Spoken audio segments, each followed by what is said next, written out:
Good evening, ladies and gentlemen. Thank you for coming on out on this bad weather. As many of you will know, a regular attender here died a few weeks ago, Jeff Brownhut. Now, Jeff was a very popular member of the community and a regular attender. He usually had something to say at meetings. When he heard a good speaker, he used to go that. And I'm certain tonight he would have done the same.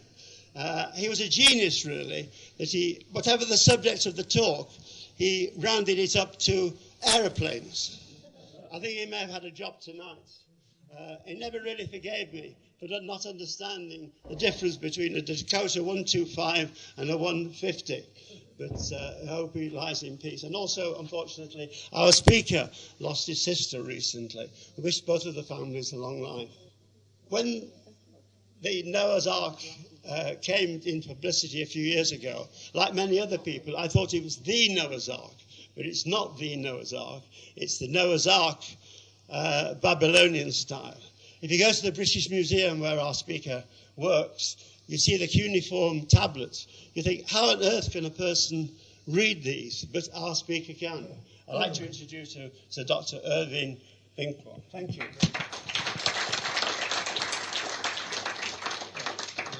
Well, good evening, ladies and gentlemen. Okay. Well, it's true I work in the British Museum. I'm a curator, and I've been there for about 110 years. And this is important because there is so much material there to be read that I've only made a start on it. This is a classic example of a cuneiform tablet. I presume you're all perfectly familiar with this sort of thing. It's made of clay. It's been baked in a modern kiln, and it's written in the cuneiform script, which runs from left to right, down the front and then down the back. So this is a typical example of a cuneiform tablet. And the most important factor about this script is that it's the oldest kind of writing known through archaeology. If ever you have an Egyptologist to address you in this hall, they may make some loose claim that Egyptian writing is older than Babylonian, but take no notice whatsoever because Egyptologists are all liars.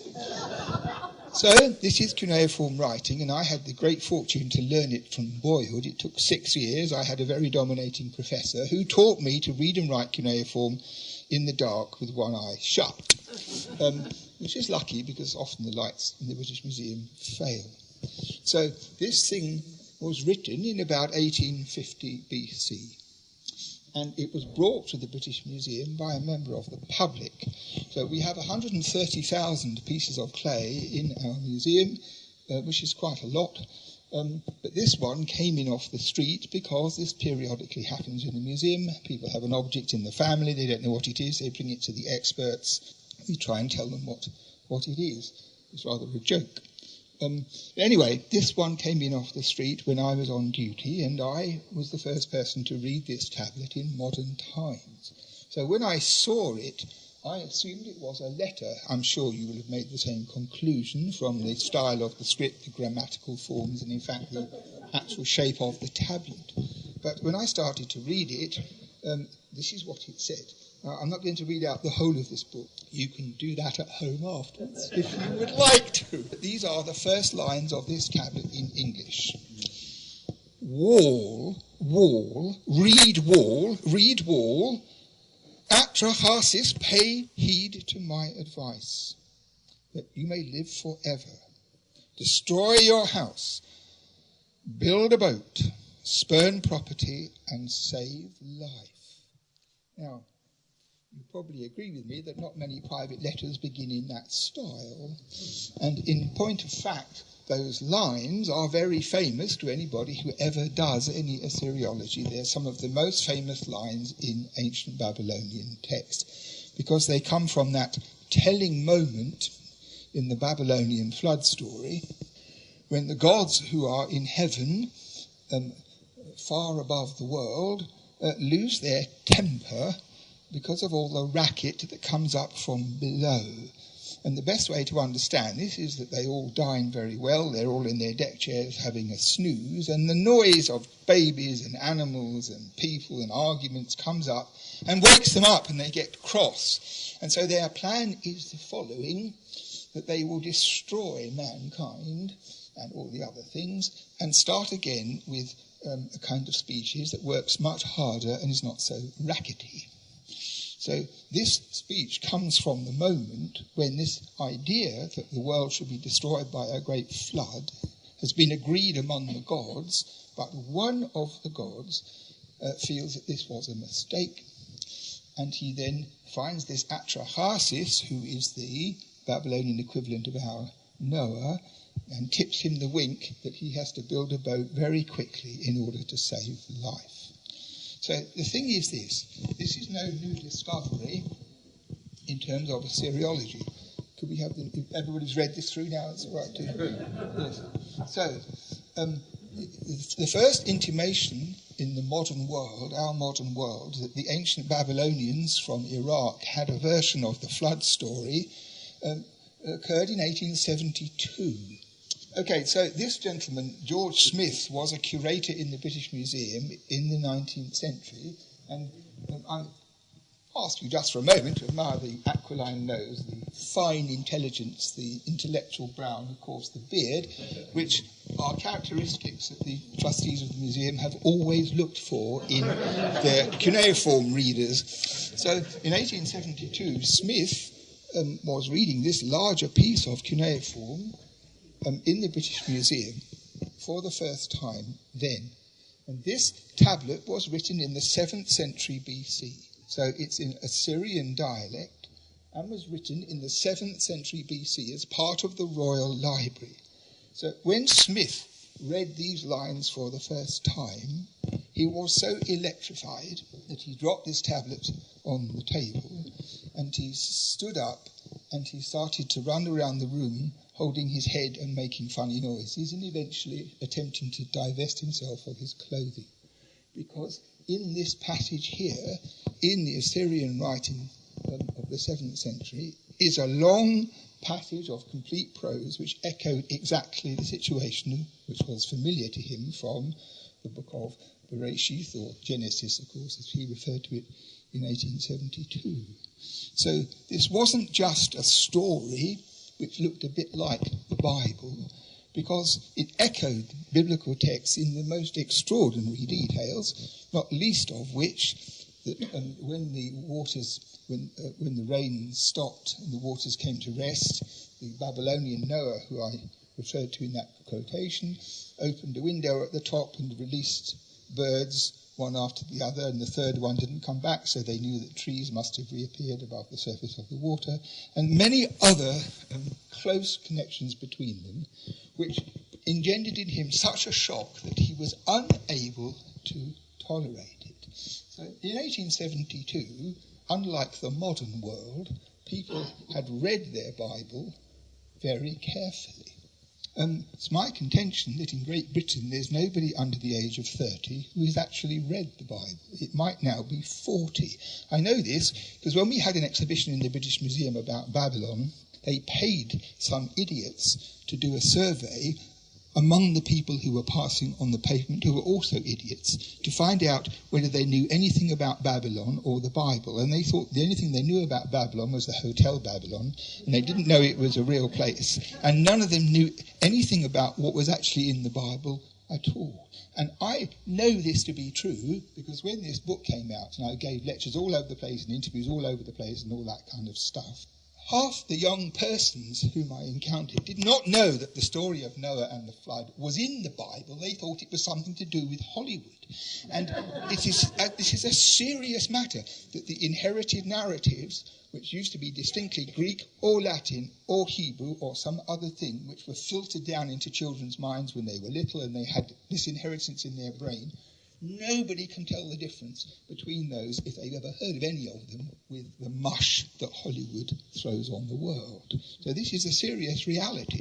So if you make a discovery like the one I'm about to tell you about when I get on with it, the thing is this, that you have to explain to people of a certain age why it's important. It's no good saying I just made this amazing discovery, gasp, because they don't even see why it's important, because they don't know anything about it in the first place. So this is the precipice of black ignorance on which we are all perched. And if you have influence in grandchildren, nephews, nieces, anybody smaller and weaker than yourselves, hit them with bread rolls until they pay attention.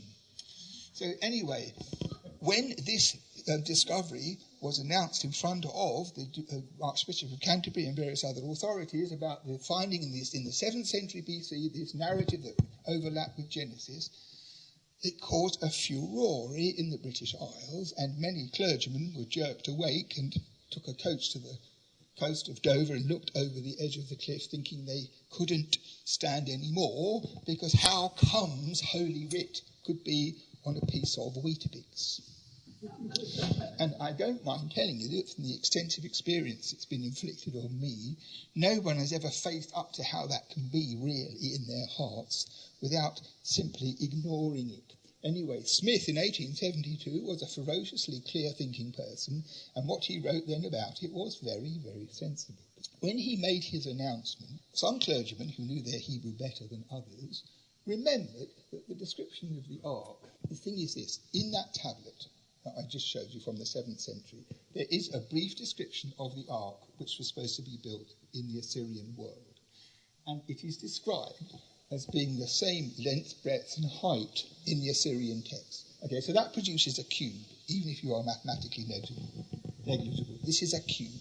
So what happened was this, that the clergymen who read Smith's translation were quite prepared to concede that there was a textual similarity and a textual overlap, but when it came to the boat, the Assyrian thing was a cube, and who the hell had ever heard of a boat which is cube-shaped, and therefore it can't have anything to do with the lovely familiar shape that we know from the Hebrew text. Therefore, all this was a load of nonsense, and we didn't have to worry about it anymore, and they all went home.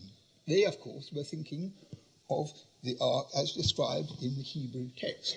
And this is a really interesting illustration of how marvellous Wikipedia can be under images, because this is a contemporary photograph of the ark as it was just finished, according to the caption. But in fact, the drawing, or whatever it is in proportion. So it's a kind of coffin shape. This is the Hebrew thing which we have from Bereshith. Okay? So the Assyrian version, when Ashurbanipal was king, was a cube. And in the book of Genesis, we have a kind of coffin. Of course, all along, everybody knows what Noah's Ark really looked like. Of course, you have a kind of thing like this with a little house and a little giraffe looking out the window and everything. I mean, that's what Noah's Ark is really about. So when this new tablet came in, which I showed you at the beginning, which was written, as I said, 1,000 years earlier than the one which was so famous already, when that came in, a big surprise awaited me. Because in the Babylonian tablet, which I show you the picture of, the ark is described in some detail, and it turns out to be a round boat. And, of course, the idea of a round boat is slightly confusing when you first start to think about it, but along the great waterways of ancient Iraq, and even fairly recent Iraq, as well as waterways elsewhere in the world, there is a round boat called a coracle. And the thing about coracles is they are made of cheap and free materials. The style of building them has never changed. They never sink. They are ideal and for the purpose.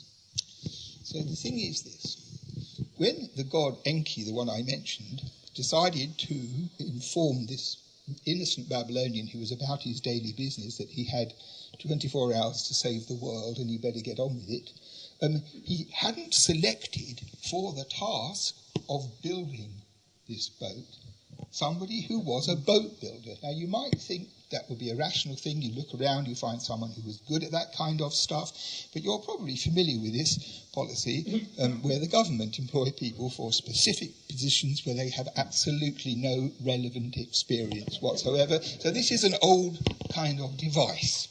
So the benefit for us in the modern world is that having had this introduction, which was so familiar, he then told him exactly all about the boat that he had to build, what shape it was, how big it was, and the materials that would be needed. So, in fact, slap in the middle of this literary text, where the fate of mankind is teetering on the edge again, you find a whole set of specifics and the materials required to produce those specifics, rather like if you are sufficiently naive as to go to IKEA and buy one of those wooden boxes, you have on the side a label saying it contains all these things and an idiot could put it together. It's that sort of idea. So in that tablet, we have all the materials listed in order to produce a coracle of traditional shape and traditional build of immense size. Because, as you know, the task of it was to have a male and female, as people used to refer to it in the old days, a male and female of every living animal on the boat, so that when the flood was over and the waters settled and the ark came to rest on the damp earth, all the animals could pile out of the ark and have a really good time repopulating the world. So it stands to reason, like with the one in Bereshit, that the ark had to be sizable. One of the interesting things you'll discover when you buy this book, and research has indicated, by the way, that in the normal domestic setup, 3 copies are the best kind of policy. So you have one by the bedside table, one in the lavatory, and one in the car. And then it covers all those idle moments when you've got nothing else to do.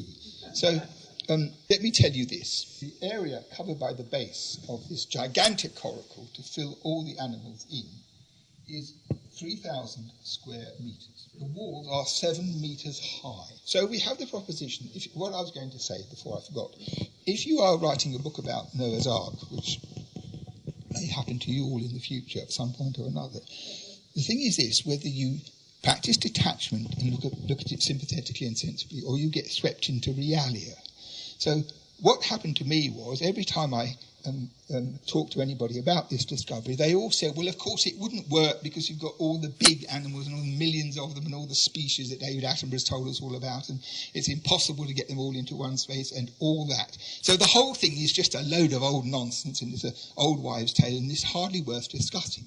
But you see, these kind of people forget something very, very significant.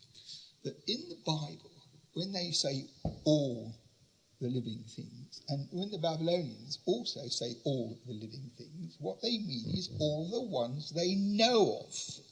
So they never went to Tibet, Mongolia, or Australia, or Africa, or all the really good, classic, sexy beasts that you get in the zoo were completely unknown to them. They knew their own wild animals, their own local animals, and therefore, if you are approaching it in a rational sense, there'd be no problem about building a boat where all those, 2 of each, could be fitted in, if you look at things in that kind of rational way.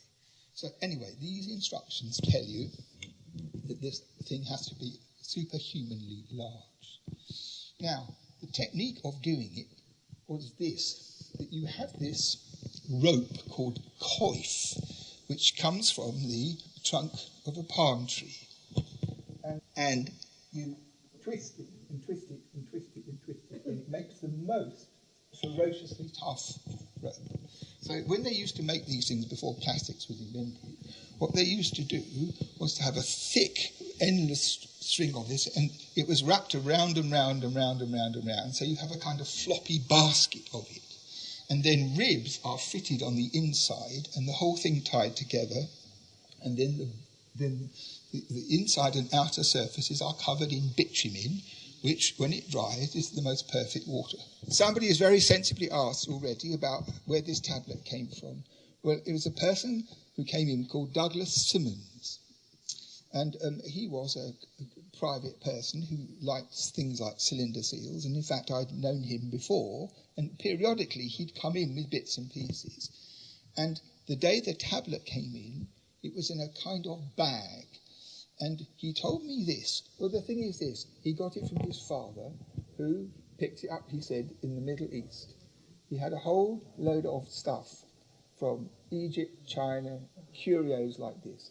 And what Douglas told me was, and I found this curiously affecting, that when he did his A-levels, he did much better in his degree and his exams than his parents expected. It's usually the other way around. So his father produced this stuff out of the loft and gave it to him as a present, and it had all sorts of things in it, including this one cuneiform tablet. Okay, this is the thing. The instructions written in Babylonian on this tablet are not so easy to understand because the vocabulary is quite difficult, and also I've never built a coracle, and they're none to be made in London. So it was a bit of an operation in imagination to try and get the exact sense of it out until I discovered about these traditional ones in Iraq.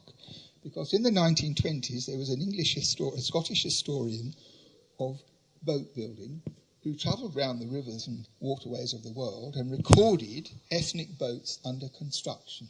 And he was in Iraq, and he wrote a whole narrative about how coracles were built along the lines I mentioned before by the craftsmen. And there are these double photographs that were sold to tourists at much the same time of one of these things being built. So here you can see the rope that forms the body and the ribs which come up on the outside, and eventually the whole thing will be bitumenized. So when I was working on this tablet, I had instructions written in about 1850 BC about how to do this, which I could more or less understand, but not fully. And then in this marvellous volume by this Scottish boat historian, there was precisely the parallel instructions written by him in terse Scottish English of the same procedure in the same order, which showed that between 1850 BC and 1920 AD, the procedure and the mechanism and the materials used to build these boats had not changed in a single measure. So this in itself is a gem of discovery, because it's almost unknown to have something living in English which illuminates something directly in this dead cuneiform language, overlaps in a perfect way. As a matter of fact, the cuneiform is slightly easier to understand than the Scottish English, but that's neither here nor there. But what it encapsulates is a very significant truth, because the design of the coracle is a magnificent and simple matter, because the thing is, if you keep it waterproofed, it may go round and round and round. It may be difficult to steer, but it will never sink. So in its essence, it is made of free materials and it's perfect. And the design goes back to at least 2000 BC and it's unchanged all this time, which shows another important message about the human world, which everybody has forgotten, which is to say, if something works perfectly well, don't bugger about with it. And this is a living proof of the veracity of this example. So here we have these chaps unknowingly doing what their Sumerian predecessors did by the same waterway all that time ago. So what happened was, on the rivers of the Euphrates and Tigris, these boats were like taxis. Originally, they went to and fro and to and fro, and they took somebody with their grandmother and a couple of sheep one side of the river to the other, and you gave them a couple of pennies and things like that. And they were very commonplace at one time until the bridges were built, when they kind of fell out of use. So nowadays, you'd be hard put to find someone who could build one of these things in traditional style. But these photographs are rather interesting because this shows how many heavy, full-grown men you can get in a single one without it sinking.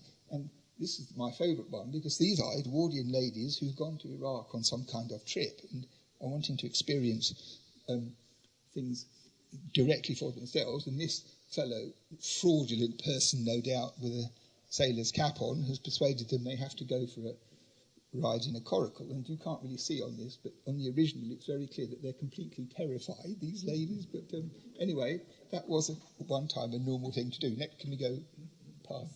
Okay, so I have to tell you what happened as a result of this. So we have this blueprint that tells you what you have to do in order to build this Babylonian boat according to their principles. And that was quite a hot little number to keep under one's chest. And while this was going on, Maeve Kennedy, who used to write to the Guardian newspaper, which of course we all used to read before it turned out to be the disreputable rag it now is, well, Maeve Kennedy came to see me about the time I was doing this work and asked me, as she did every year before Christmas, anything interesting in the Assyriology business.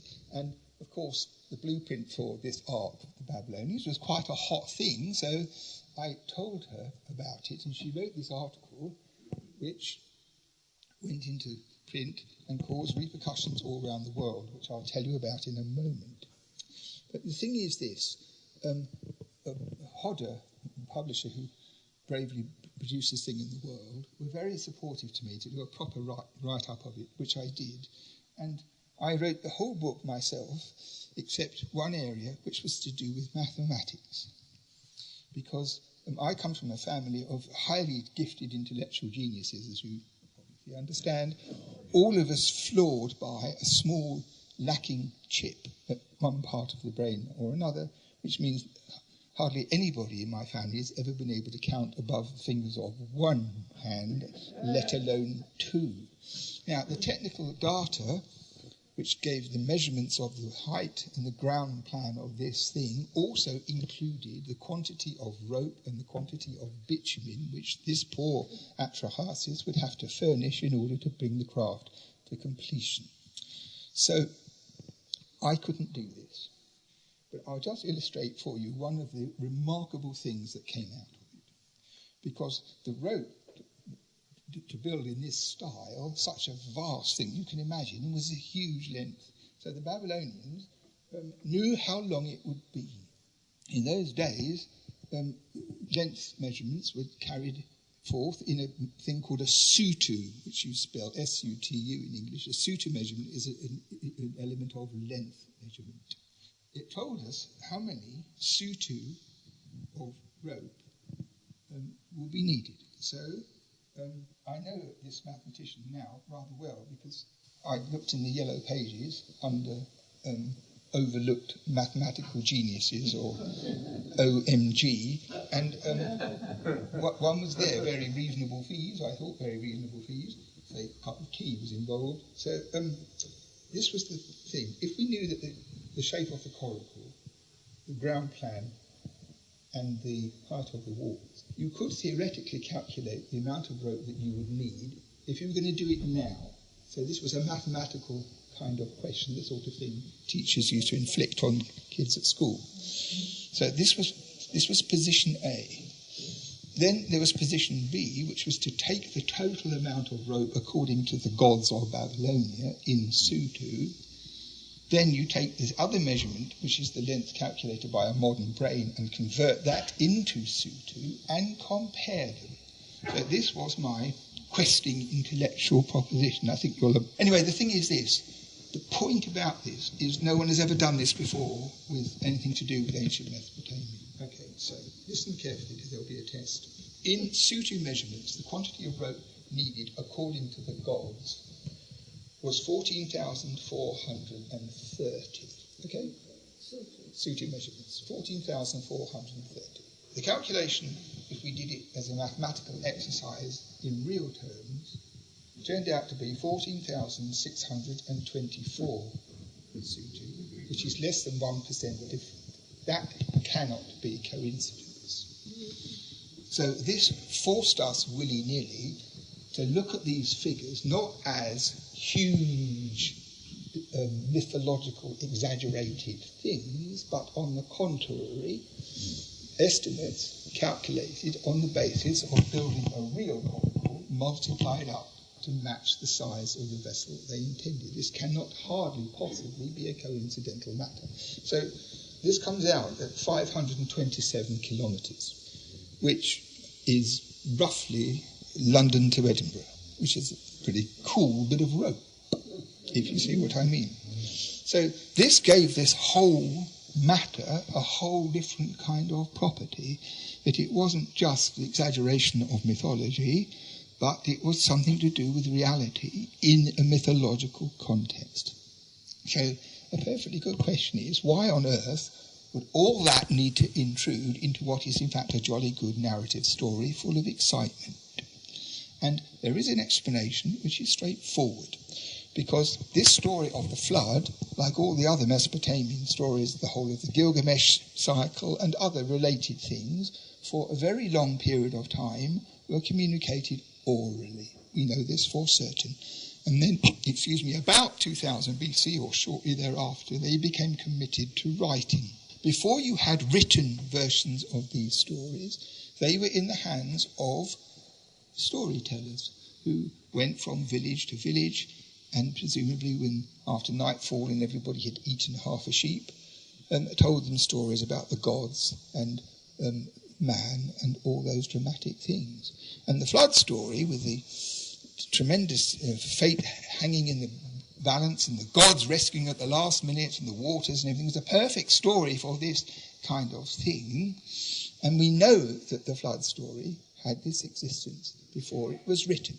But the point is this, that all the people who travelling storytellers would encounter and who would bewitch with this narrative were people who lived by the river and built boats and used boats for their livelihoods. So you can't go into a place and say, and God said, build the biggest boat you ever did see, because they'd want to know how big it was and how much material, how you couldn't build a thing like that. And so I think there must have been a kind of argy-bargy between people trying to be successful actors and get their small amount of silver at the end of the night, and people at the back arguing about it, saying it's not possible, and you've got to give us facts. And so what must have happened, and it can hardly be any other explanation, is that in the school where scribes were trained, where they did mensuration and mathematics and calculations of quite complex type, the problem must have been given to the kids that if you have a coracle of conventional shape and a conventional size, how much material do you need? And then this was put in the pocket of one of these actors. So if he was trying to tell the story and was being constantly interrupted, he could take this thing out and say, well, actually, I can tell you now, shut up, 14,632 suitors, satisfied or not, and put it back in his pocket. And I think this is not just a joke, because when you look at the 7th century version, which George Smith found all that time before, which is 1,000 years after this one, all of that technical stuff has been removed. And that means that when the story was recited in the court at Nineveh in front of the king by professional musicians and narrators and things like that, nobody cared about how much bitumen there was going to be or how long the rope was. It was all purged out because they wanted the story. They wanted to find out what was going to happen. And they had no interest in something which for a waterside population 1,000 years before was their bread and butter. So I think that explains why all this data was put in. This is what happened next. It's quite a remarkable thing. You see, the newspaper in The Guardian attracted quite a lot of attention, and it led to 4 or 5 miscellaneous film producers ringing me up and saying, this is marvellous and we've got to do a documentary and all this kind of thing. And as I've explained before, talking about this matter, curators like myself in the museum have long ago learned to have nothing to do with film producers because they are merciless in their distortion of the truth, and they make films with their own agendas, and they are wicked and sons of Iblis. So I was trained from boyhood to have nothing to do with these people, and a couple came from America on the phone, and other people came, and then one person came to see me, and it was a whole different thing, really, because I discovered, not by intentional experiment, I discovered that he could read on his own. See, that was really quite a breakthrough matter, that one of these persons could actually read. So I thought, well, that's quite good, so I gave him the book, you see. And then one thing led to another, and he raised a lot of money so that we could build, according to the cake recipe in the tablet, this boat exactly as described in 1800 BC. It was a perfectly practical proposition to do this, and he raised money, I don't know how, an extraordinarily large amount of money, and we couldn't go to Iraq for obvious reasons, so it was necessary to find an Iraqish kind of place. And the most Iraqish kind of place that was suitable was in Kerala in southwest India, on the coast, near, in fact, Cochin, where the Jewish population, until recently, lived their romantic and interesting lives. And there was a kind of leaf-enwrapped, small building area on the edge of a large, safe, shallow lake. And it was there that this whole operation got underway. So it was quite an amazing thing, because there were 3 people who built this boat. The person in charge, I think the photograph of him, is called Tom Vosmer, and he is an Australian who's built many archaeological boats from, for example, the skeleton found in the mud and other technical matters. So it's not fanciful invention, but reconstruction on the basis of evidence. He's a very experienced boat builder. And Eric Staples and Alessandro Glidoni were his assistants, and those 3 of them, with a whole load of workmen from Kerala, built the boat in India, as you will see. So this is them on a big scale starting the process of using rope made from this natural source to round and round it to make the basket. So this is what it looked like when it had just got underway. They were doing it from the bottom up, and they also tried a bit of bitumen on the bottom at first to see how well it would hold. And they gradually built this thing up with the help of some rather specialised assistants. And this elephant was a really very fine, collaborative, intelligent, farsighted, and brilliant animal. And I wanted him to join the staff of the British Museum and come back with us on the plane. And I have to tell you, one of the reasons why this has always been an ambition of mine is, you've all been in the British Museum, of course, and you've often seen the very tall double doors throughout the building. They're rather impressive. And once when I was a young curator, I came out of one of those doors swinging my keys, and 2 middle-aged Americans stopped me and said, can you answer a question for us? Why is it that the British Museum doors are so august and so lofty? Can you tell us? And Sprite came into my mind, and I said, without pausing, yes, of course, yes. You see, it goes back to the time of the British Raj, because the keepers of the department, the different archaeological departments, all used to come to work on elephants, and that's why it's like that. And the delicious thing about it was they completely believed me. And as I say, it's at that moment that I realised that the power you have as a curator, because the world is full of tricksters and liars and shysters, as you know, all around you, but people tend to believe that curators are in the truth business and never fool about. So ever since then I've tried to be much more responsible, because I had to run after them and explain that that wasn't true, and that didn't do a lot of good either, so important lesson. Anyway, this was our deforestation process. Next, I wasn't there for most of this, I have to say. They wouldn't let me be on site in case I interfered. They only let me come out at the very last minute. So the workmen, who were partly Hindu and partly Muslim, had built other boats together, so they were very collaborative as a team, and the idea was that all the stuff would be done without modern tools, so there were no nails, no glue, no electric drills or anything of this kind. They used primitive ethnic tools, as they say in the trade, or things that really work, in other words, here they are stripping down the wood to make ribs. So the thing was really very, very beautiful.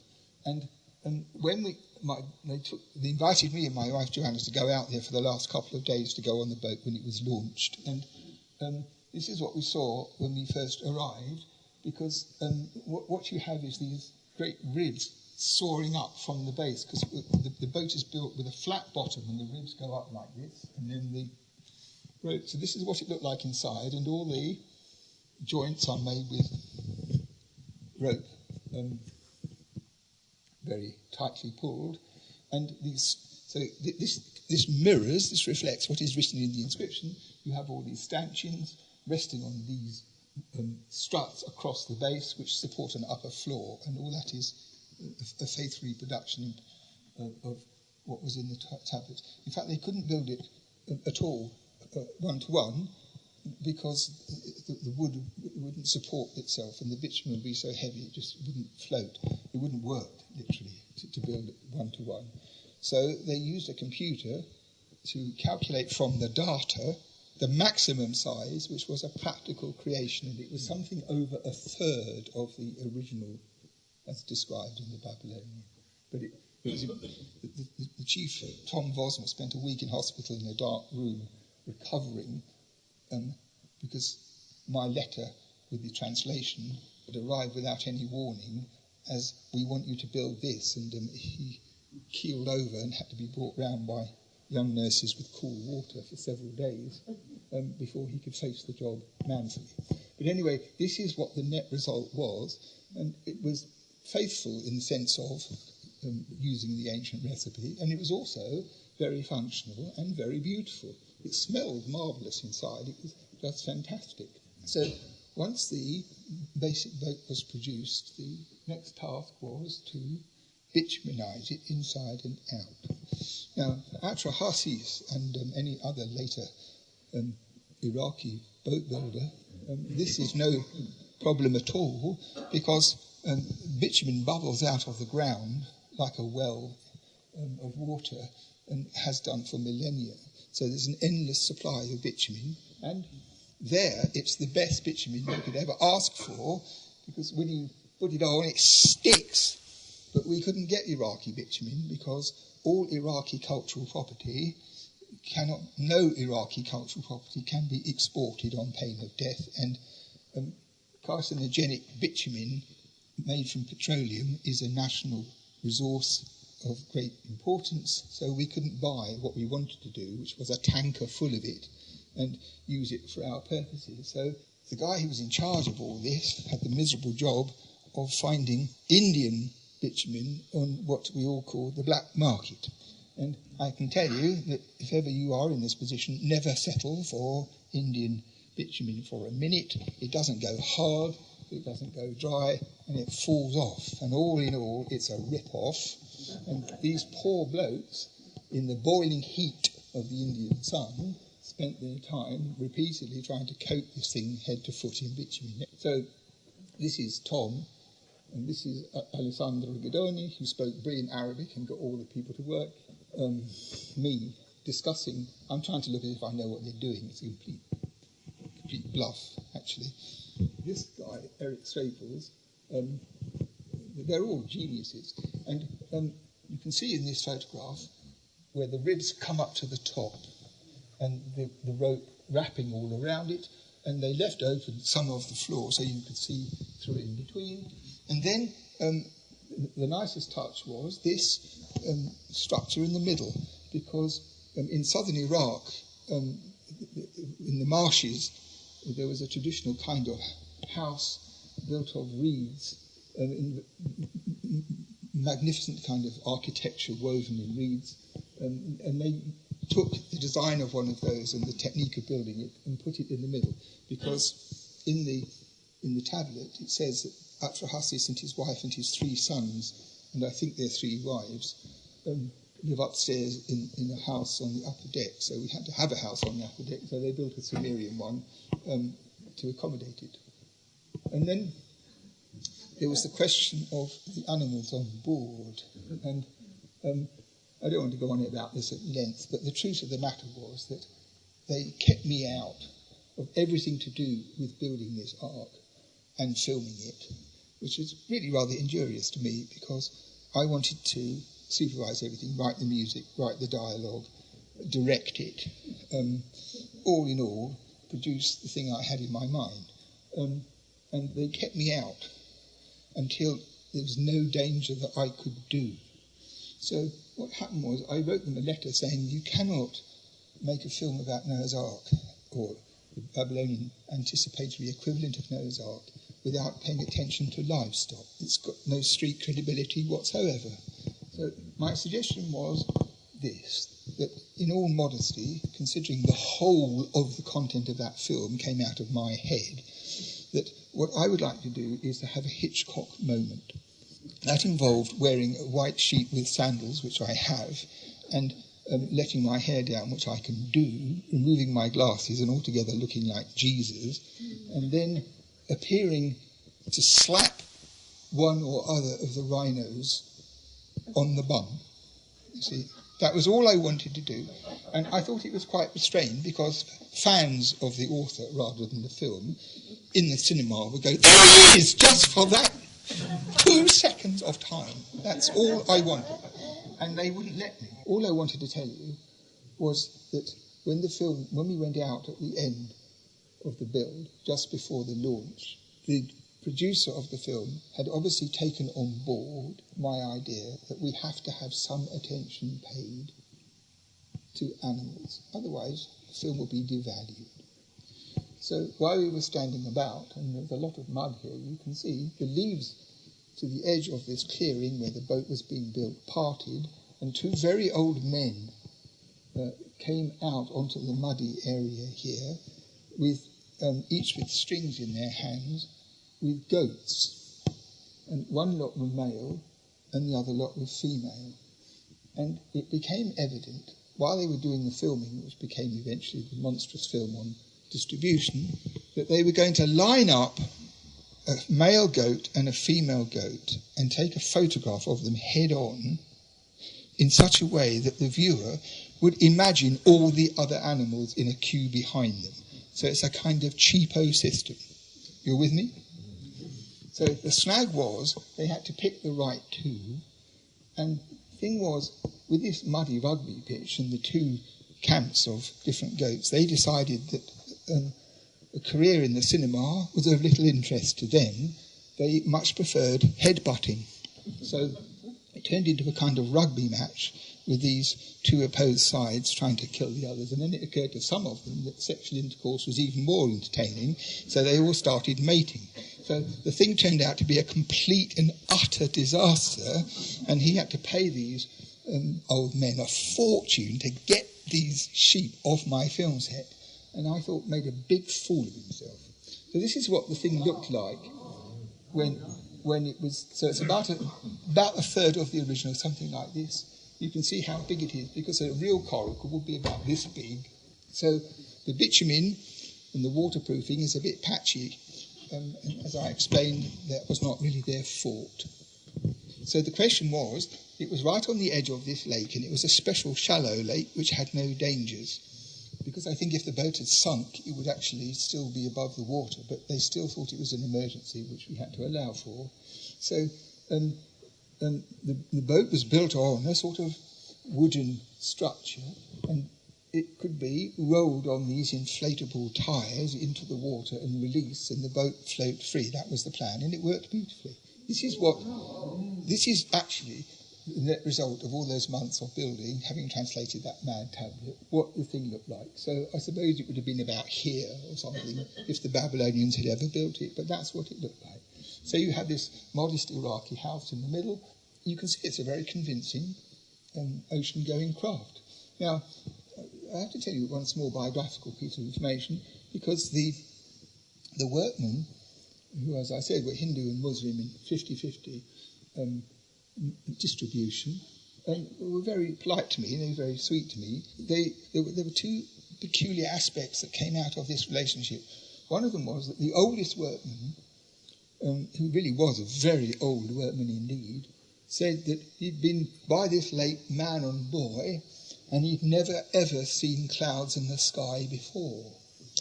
And the day that this thing goes out onto the water, the clouds come. So they, I think, thought that was my doing. And the reason I say that is this, that when we were flying home on the plane, I was sitting next to one of the cameramen and said, I thought the workmen were incredibly sweet to me, because they really were, much more than I expected, and I couldn't really quite understand it. And he said, well, the reason is they all thought that you were descended from Noah personally. So the clouds thing, of course, is all part and parcel of the same bargain. Okay, next slide, please. So this is it. And when all the filming had been done, this is the crew, all the film people, all wearing orange inflatable life jackets in case it sank. So if it sank, it would be like that. So none of us would have drowned. And the heat was unbelievable, and these special inflatable things are sealed at the wrist and the neck. So you can imagine how comfortable that was. So after we'd floated about on the lake and various things had happened, the boat was towed to be moored by the side of a small river. Oh, wait a moment. Yes, I forgot that. They had a sort of drone job before drones were invented, and they took this photograph from above. The cook who fed all the workmen, when we embarked, had given us all sandwiches as if we were going to be away for months, like that. And it was so hot that nobody wanted any sandwiches. So in this house there was a kind of trestle table, so we all put our sandwiches on the table. And there was drifting, there was a bit of leak, actually. Nothing serious, a bit of a leak and other things like that. But anyway, the point came when they'd taken all the photographs that we were going to be, as you saw in that other photograph, towed away and parked. And somebody went in this house and recoiled in horror because the whole surface of the table was black with ants. Thousands and thousands of ants. So we now know what will happen at the end of the world. Whatever happens to every other living thing, the ants will be there. So this is it. Moored. I was in good British naval style, the last man off, and the boat was parked. And you asked me what happened to the boat. Well, the Sheikh of Kuwait has a house on this lake on the other side, and he has all the money in the world, and he's interested in boats, and I knew him. So I rang him up and said, Sheikh, I want you to buy this boat. This is true. So he said, OK, I'll have a look. So some months later, he sent his 2 houseboys across the lake to go and look at this boat to consider whether it ought to be purchased by their lord and master. Well, the thing is, in that period of time, because of the bitumen problem, there was quite a lot of water in my wonderful boat, and it had begun to list slightly, and it didn't look its best. Be the first to admit this. So when the houseboys arrived there, they looked at this boat and they thought to themselves, this is a load of rubbish. So they went around and they made photographs and notes of lots of other boats for sale in the neighbourhood, thought they'd done a good day's work and went back to see the Sheikh and explain the thing. Well, he didn't explain to them that it's been in a film, and he didn't explain to them that it's supposed to be Nuh's thing in the Quran. It's the same boat with Nuh. He didn't tell them anything at all about it except go and have a look. So needless to say, they said don't touch it with a barge pole. So he has this message, don't touch it with a barge pole. Now, with any other normal person, you would sit them down and explain that, wouldn't you? You would say, Sheikh, why didn't you tell them about that? But actually, there's a limit to what you can do with sheikhs. And the whole issue was finished.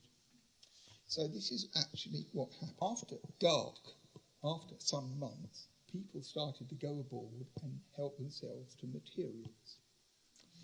And after a while, when nothing terrible happened, they started going there during the day. And before long, the boat disappeared. And all the bitumen, all the wood, all the things were taken away to be recycled. So I was heartbroken because it was such a beautiful thing when word came to me in London. And then I thought, actually, there are worse things that could happen to it. See, I'd suggested that they take the roof off the reading room in the British Museum, and we get an American helicopter, we winch the thing up in the air, we fly to London, we put the ark in the reading room, we put a hose in, we fill it up, shut the door quickly with the water still in there, and then visitors to the museum could go on the ark, say for 20p a go, we make a lot of money. They turned this down as well. So my enterprise ran out at that point, and actually, since it turned out to be a recycle job, I wasn't at all sad. The delicious thing about it is that sooner or later, some Ponzi anthropologists are going to discover the curved roof population will arrive some point in the 21st century and imported a new kind of house where the roofing was made of big curved pieces of wood, never seen before in India. They'll probably write papers about it in their cultural allegiance. In fact, all it is the ribs from this boat no doubt put to the best possible use. So there's some satisfaction in that. So when I got home, I found this. It's a very deflating thing after all the trouble we've been to, but there you are.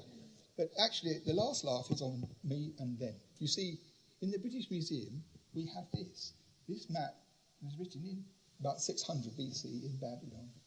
And it's a map of the world according to Babylonian ideas.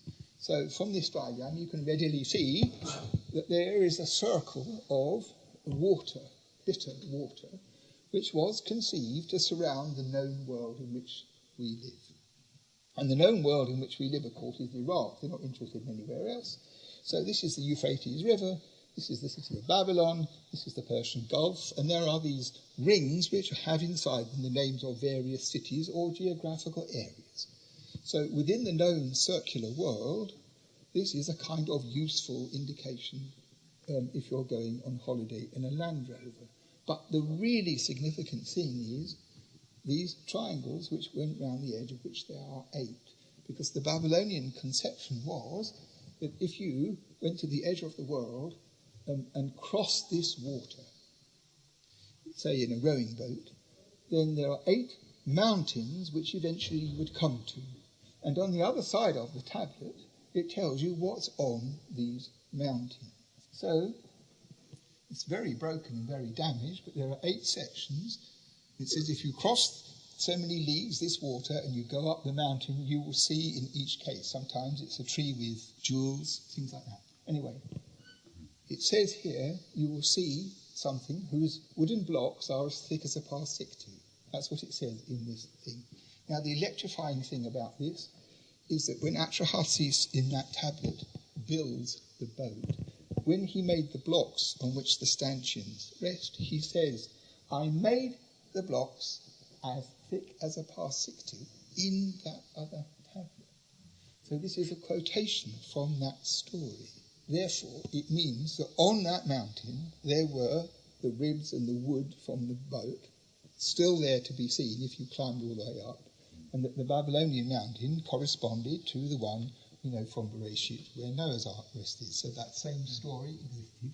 And we have a map to show where it is. This is the triangle where the thing about the textual quotation shows the ark was believed to have rested. Now, if you come down off this mountain and you go back across the water, the first part of the country of Iraq that you come to in the north is called Urartu, which is the Babylonian and Assyrian name for Armenia. But Urartu is also the ancestor of the word Ararat. When the story came into Jewish consciousness, the home of the ark in Mesopotamia, which would have been described to them as follows: you go to Urartu, you go to Ararat, and then you cross the water, and then you find the mountain. But they'd never been anywhere like that. All they retained from it was this word Ararat, the general location. It's like if you live in London, you don't know what's beyond Potter's Bar. It's that sort of idea, as far as I'm concerned. So the reception of the story, which was the other side of the cosmos, so to speak, in the direction of Urartu, is distilled down into Urartu being the location itself. And that is why it says in Hebrew, the mountains of Ararat. It doesn't say Mount Ararat. It says among the mountains of Ararat. And this is a very important thing, because it's like saying the Alps or an Alp, and this is not an Alp. So Mount Ararat in Turkey is nothing to do with the Noah story, because it's a modern name. So all those clowns who go there looking for Noah's Ark and find it all the time are looking up their own fundaments, because actually the Bible inscribes the same tradition that is the part of the world where the Ark, old and new, are to be found. Okay, this is it. Lots of unpleasant things happened to me when this book came out in 2014. As I was explaining to Malcolm, the most intense was when an American preacher from the Deep South suggested I should be excommunicated. And, of course, I don't personally find that anything to worry about. But there was a lot of feeling that I had been an offence on the face of the world by fooling about with the narrative and the origin of the text in the Old Testament. Well, this can be defended, we can discuss it. But the thing is this: some time after that book was published, and the children's book was published, And one Easter, we decided to go out of London with the kids for a weekend, and we stayed in a bed and breakfast. So there's a point to the story. So we stayed in a bed and breakfast, and then we drove to Rye. And on the way, there was a thing with a finger saying, "Very Old Church." That sounds interesting, so we went to the very old church. And it was a very old, beautiful church in the churchyard, and with this great door. So, as my son, Theo, is a composer, likes playing the organ, we thought we'd go in and have a quick go, except we weren't sure, since it was Easter, whether there was going to be a service in action. So I opened the lynch gate, walked up the path, and put my ear here to the crack to see if I could hear uplifted voices in holy unison. And what actually happened was there was a kind of thing on the top of my head, and you see that bird? It crapped on me. And my wife and children were hysterical with laughter for some days to come. Now, the thing is, being a trained detective and a seriologist, it naturally occurred to me after the first injurious sensations had died down to check at the bottom of the door from other deposits whether this was a well-tried bird toilet or not. And to my amazement, there was no other fecal deposit. This seemed to me to be significant, because when you look at this bird, it ain't no pigeon, it is a white dove. So I had the idea that Noah maybe thought, "I'll show that bastard." And that's what happened to me. So thank you very much.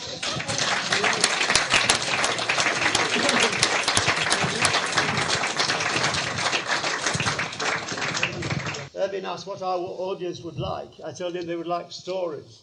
And I think this is the ultimate story.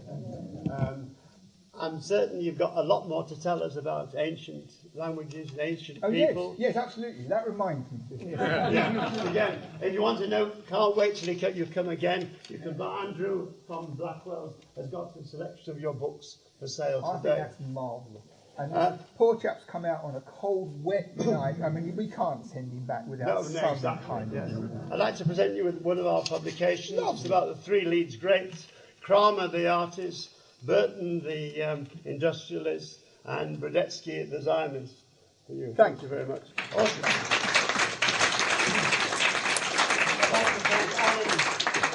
The next meeting is the 2nd of December, when Professor Lawton will be talking about the effect of how the Church of England reacted to the Holocaust. That's the 2nd of December, a month's time. Radio Jacob.